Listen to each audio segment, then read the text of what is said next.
looked like a character from the comic book world of the Cape Crusader. Dressed like a Joker with his hair dyed reddish-orange and wearing a red jumpsuit, Holmes spent much of the brief hearing with his eyes down, frowning or staring off into space.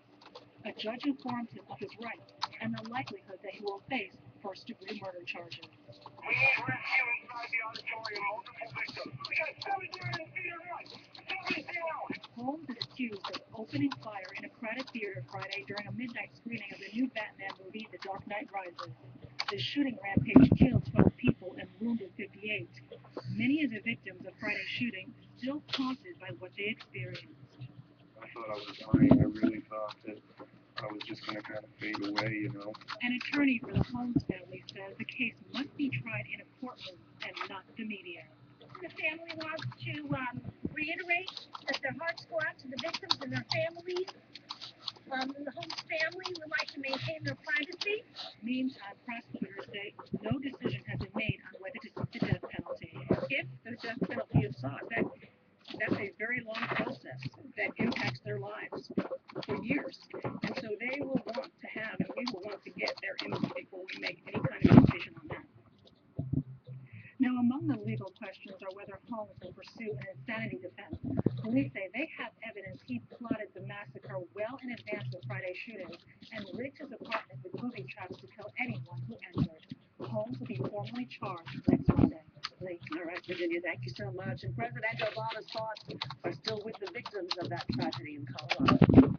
Yesterday, I was in Aurora with families whose loss is hard to imagine. With the wounded who are fighting to recover, with a community and a military base in the midst of their grief. Mr. Obama was in Reno today for the 113th National Convention of the Veterans of Foreign Wars. He began the event by honoring the service members who were wounded and killed in Friday's movie theater attack.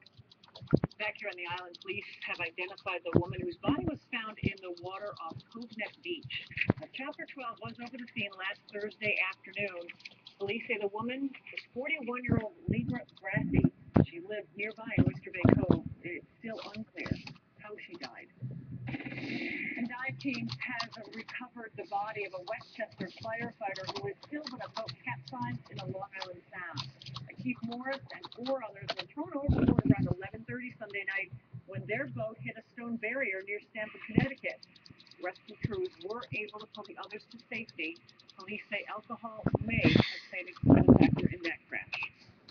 A special tribute for a city police officer from the island whose life was cut short by a drunk driver. Earl Street in North Babylon was renamed in honor of police officer Andre Menzies. Menzies died 2 years ago in a drunk driving crash on the northern state. The driver, Michael Bowen, was sentenced to 6 to 19 years in prison.